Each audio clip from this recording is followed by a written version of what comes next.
I'm Angela, your oily animals person here in the Hangout, coming to talk to you today about dogs and diarrhea. But let me first start with, I am not a veterinarian. My advice does not replace that of a veterinarian. It's always a good idea to get veterinarian advice. So let's get started.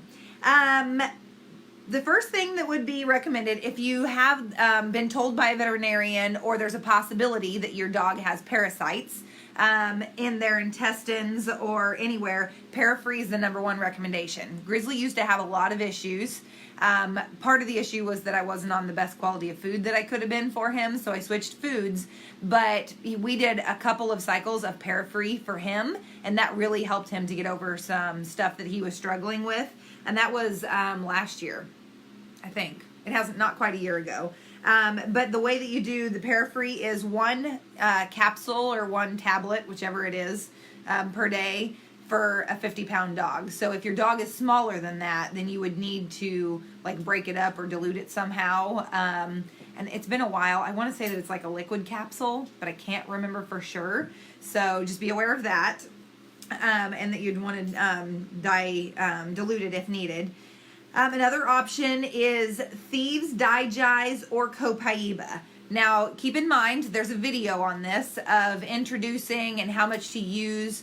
So you start slow, or start low and go slow. Smaller the dog, the less amount of oil you use. Remember, oils are super potent and dogs are super sensitive, way more sensitive than us. So I would probably start with those, like one drop in a capsule. I wouldn't do all three of them at once. I would do one. Personally, I would start with Copaiba because my dogs get it pretty much every day.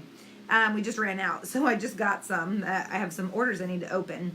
Now, if there's blood in the diarrhea, what would be your options that you would go to? You would want to use ginger, helichrysum, spearmint, and Copaiba. Again, depending on how oily your dog is, start slow. One drop of those, and I would probably, if there's blood, there's probably something, obviously, if there's diarrhea, there's something going on, but you would do one drop of each. If it's like a 50-pound or larger dog, if you have a Great Dane, I would probably do a couple of drops. Again, as long as the dog is oily, I wouldn't introduce a whole bunch of things all at once, especially when their like system is already out of whack. So keep that in mind. Then you fill it with carrier oil so that it's diluted, and on that one, for if there's blood in it, when using the ginger, helichrysum, spearmint, and Copaiba, you can do that up to 2 to 3 times a day. I would start with once a day, and then I would increase it slowly after time. Then the last one, if it's stress related, so like let's say every time you travel or are away or something like that, your dog gets diarrhea, you would want to make sure that you are using a couple of different oils that are related to stress stuff. So peppermint, Copaiba, lavender, and ginger. And again, start with one drop. You can slowly increase or increase it based off of the size of your dog and how oily they are. And then you do that like 1 to 2 times a day. So I use the Animal Desk reference for this. I'll show you guys. I'm on page 205 for those of you who have the same one as me. This comes from Life Science Publishing. But that would be the recommendations based off of what it is.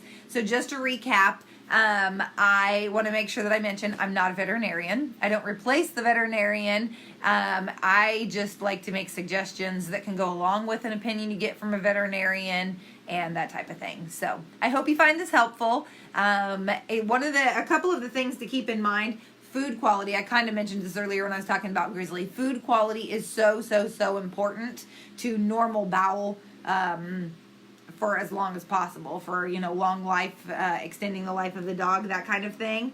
And then also, if a dog does have diarrhea, you should limit their food intake. That's kind of a thing that I've learned from my veterinarian until it gets whatever inflammation or problem is going on gets under control. Then they can start to have their normal food and stuff. Even after you take food away, my vet would always have me do it for 24 hours, and then I'd introduce a bland diet and gradually bring the dog food back in. So that's from my vet. So if you guys have questions, let me know. Have a great weekend. I hope you guys are doing well and enjoying sunshine wherever you are in the world.